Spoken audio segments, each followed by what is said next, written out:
Hello, I'm Void, and welcome. Today I'm going to be going over my fifth Dead by Daylight killer proposal. If you're wondering where the other four are, not on YouTube.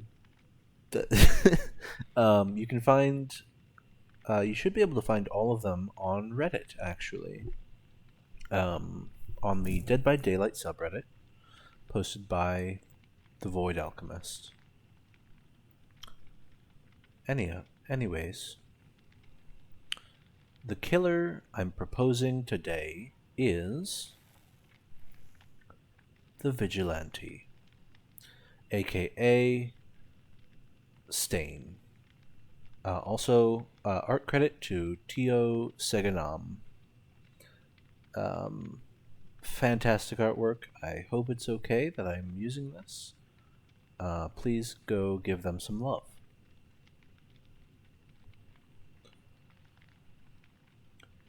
Your obsession with heroes has pushed you down a path of murder. Idolatry transformed to bloodlust in the name of a better tomorrow. Your warped perception of morality has gained the attention of the entity.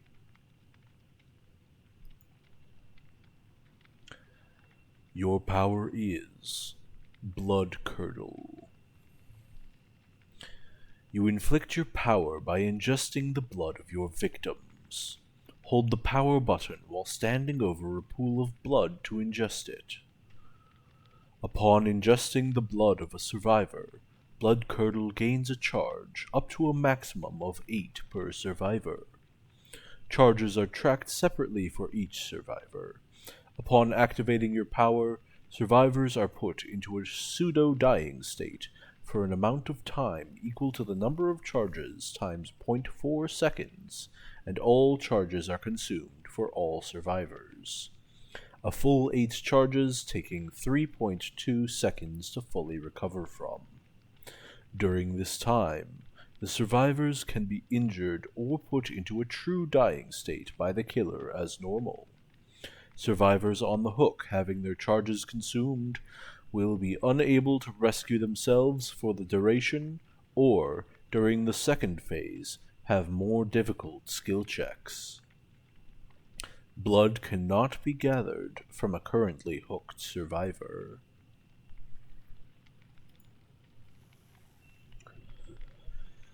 Your first perk is Ideologue. You are very strict in your principles. Protection hits will no longer down survivors. Instead, they are inflicted with a deep wound. All other survivors have their auras revealed for 2, 3, 4 seconds, and all survivors further than 32 meters from the hit survivor are exposed for 15, 25, 35 seconds. All unhooked survivors gain endurance for 4, 3, 2 seconds.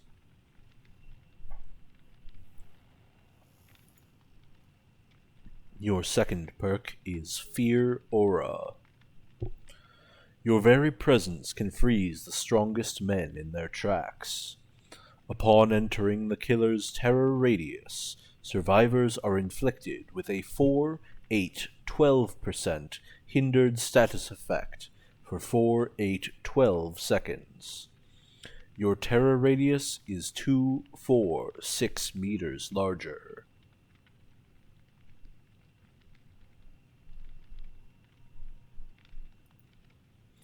And finally, your third perk is Messenger. You allow them to live to spread your ideals. When a survivor encounters another injured survivor, they gain a 15, 10, 5% increased heal speed, and 10, 15, 20% decreased repair speed until the survivor is healed. Leaving a 5-meter radius of the injured survivor without healing reveals the offending survivor's aura for 3, 6, 9 seconds. And here we have the summary.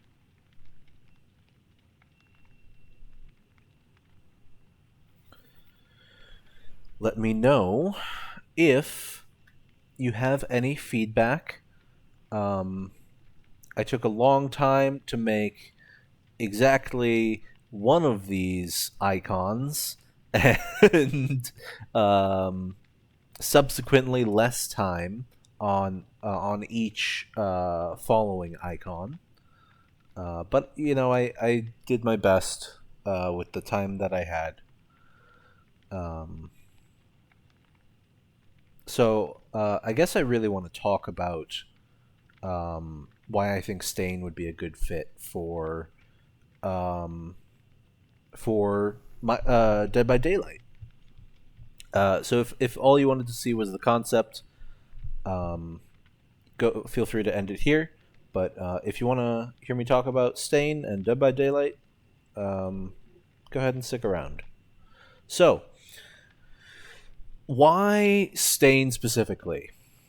I was thinking about what a good introduction into um, licensed anime characters would be. We already have a sort of anime character in the form of the Trickster, um, but they are an original character, and I would like to see some licensed killers from anime. Um, and Stain was not. Stain is not my only choice for this role. But he was, I think, the one that I was most excited to see fleshed out. So, I'm a huge fan of My Hero Academia, if you couldn't tell by some of my other videos. And I was thinking of who from My Hero Academia would be um, a good addition to Dead by Daylight.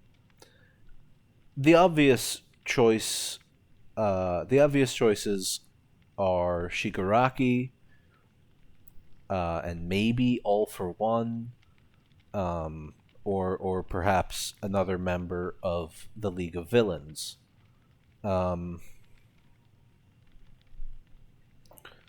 and perhaps I will write up a few more proposals for them, but I think the most fitting of any character of My Hero Academia for this role is Stain.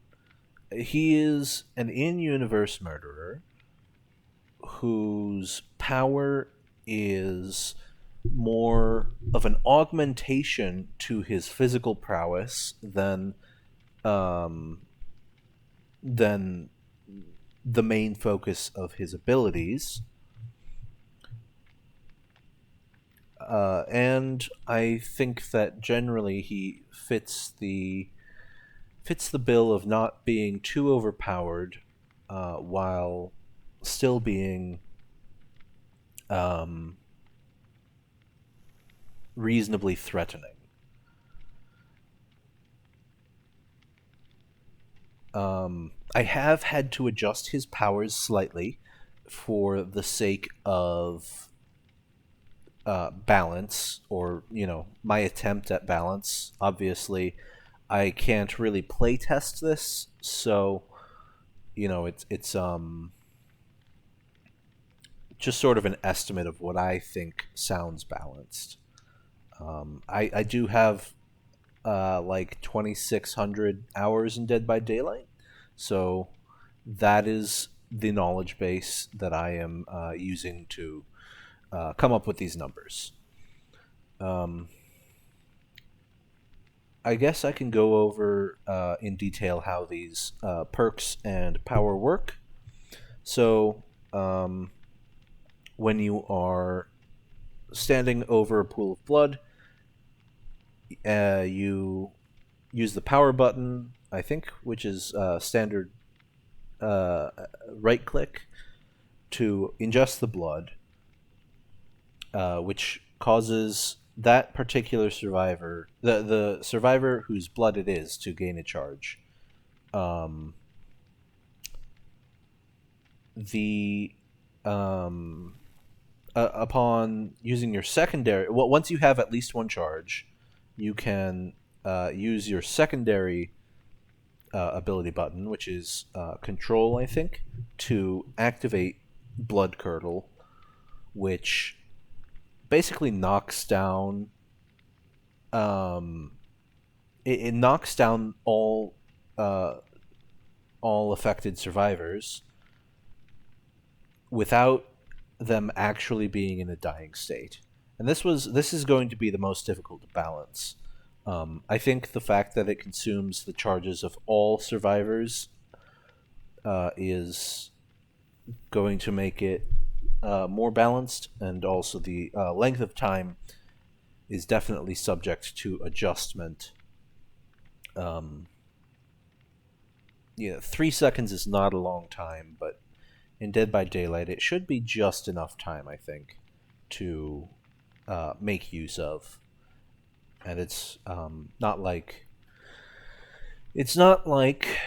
there is any shortage of pools of blood. So there are certain aspects. There are aspects similar to the Oni, as well as, I think, are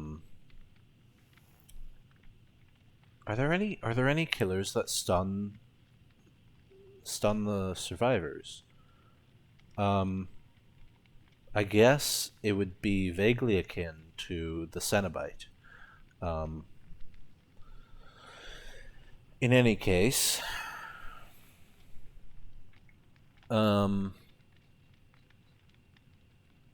I also wanted to reward the killer for consuming the charges of a survivor that was already on the hook. And this is an effect that I'm not terribly thrilled with the conclusion that I came to. Their inability to rescue themselves is only really effective for people with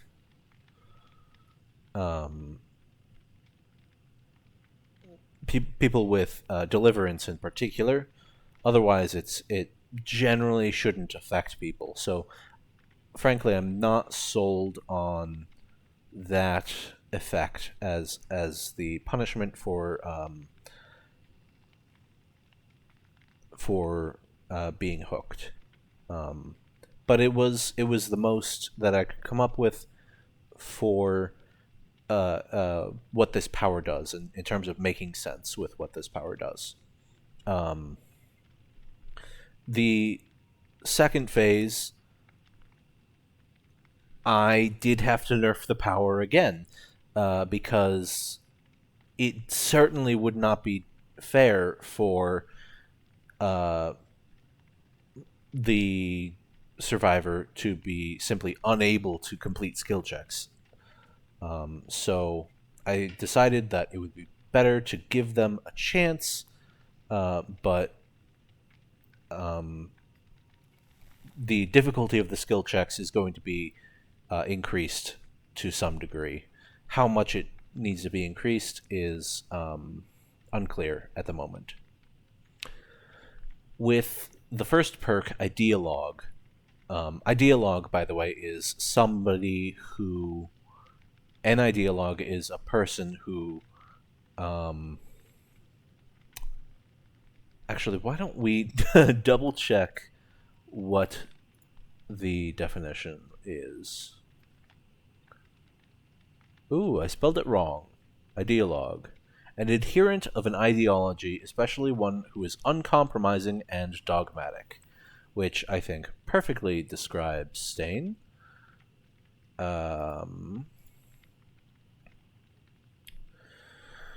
So, when you deal out a protection hit, the survivor will is not capable of being downed if they are dealt a protection hit.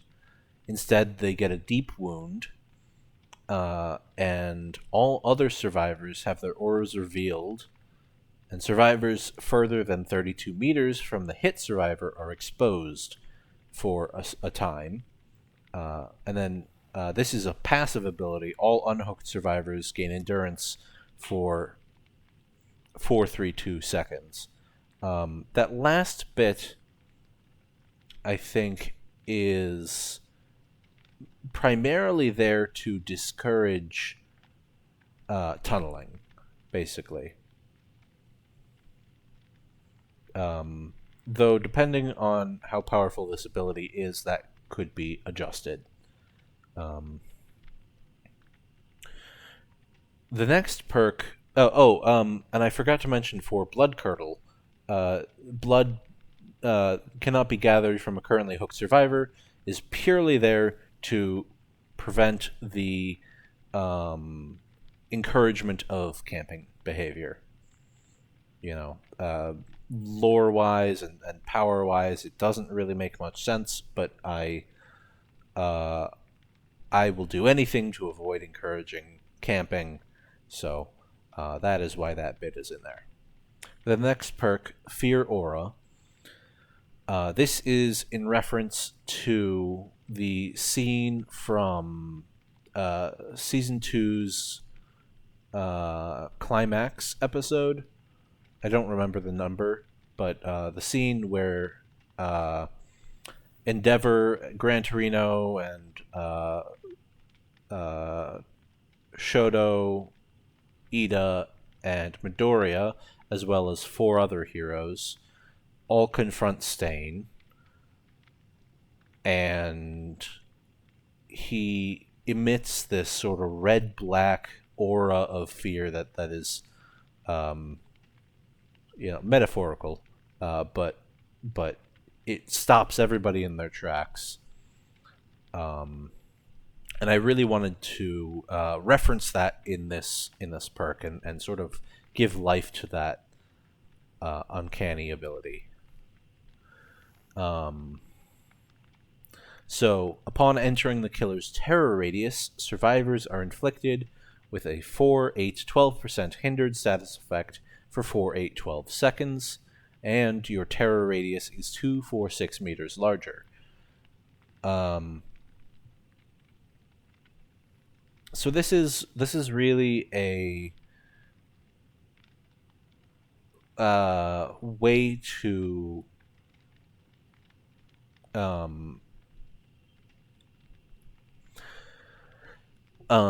this is what this is a reference to the freezing effect that his aura had on all of the heroes present during that battle in Season 2, as well as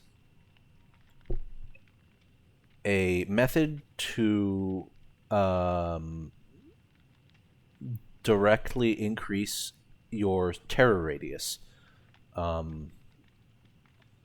As far as I know, the only perk that increases your terror radius by a set distance is the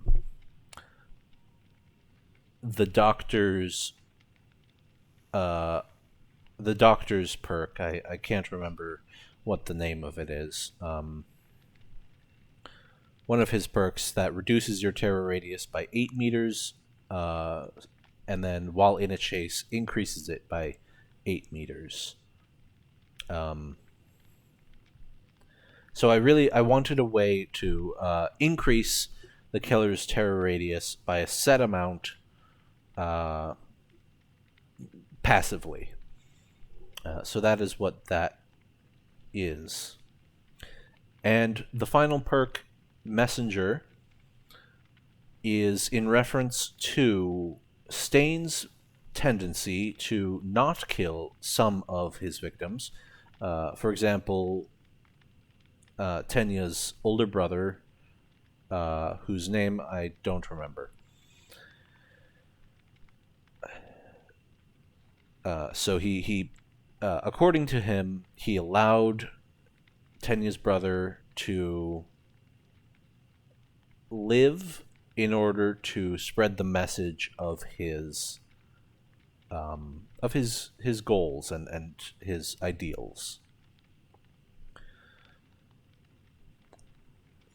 So when a survivor encounters another injured survivor, and I couldn't really figure out a good distance to measure this by, but when they get reasonably close to each other, they gain a 15, 10, 5% increased heal speed in reference to Stain's heroic ideology, or rather, idealized view of heroism. I wanted to reward players for demonstrating heroism and heroic actions. So that is why I granted them healing speed. And then I punished them for... I punished them with repair speed to sort of counteract the positive effect of Messenger's healing speed, as well as give them greater incentive to heal their heal their ally. Leaving a 5-meter radius of the injured survivor without healing reveals the offending survivor, as in the one who didn't heal. It reveals their aura for 3, 6, 9 seconds. A quick note that I think is really important, and I guess I didn't clarify this quite as well as I could have, but the decreased repair speed stays until that survivor, that injured survivor, is healed. No matter how long that takes. And I didn't actually write this, but I think I should have included this. The increased heal speed leaves once the survivor leaves the 5-meter radius. So, that is my concept for the hero killer, Stain, the Vigilante. And that's all I've got. So if you liked it, or enjoyed, or think it's a terrible idea, then let me know in the comments. And I hope to have more of these soon. The next one on the docket was supposed to be The Ring, but, I'm a little late for that. So I will have to let you know what the next one is. But I have lots and lots of ideas for new killers, and I want to get into creating custom survivors as well.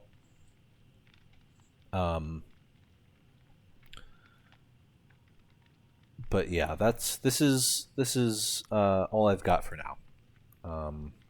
So if you enjoyed, please like, comment, and/or subscribe. I'm also on Twitter, where you can really just get some stream of consciousness stuff, as well as stream announcements for my Twitch.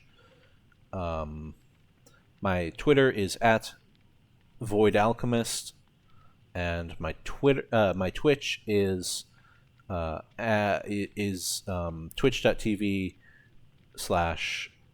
Void Alchemist. I'm also on Reddit, where I have posted my previous concepts with less art. In fact, with 0 art. And that is... my Reddit is the_void_alchemist.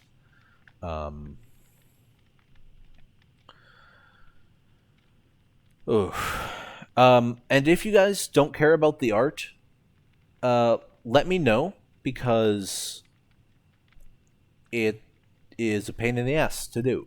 And you know, if it's if it doesn't bring any appeal to the concept, then I'll just skip it, because I can write these a lot faster if I skip the art. Um, so that said, I hope you enjoyed. Hope you have a nice day, and hope to see you next time. Bye.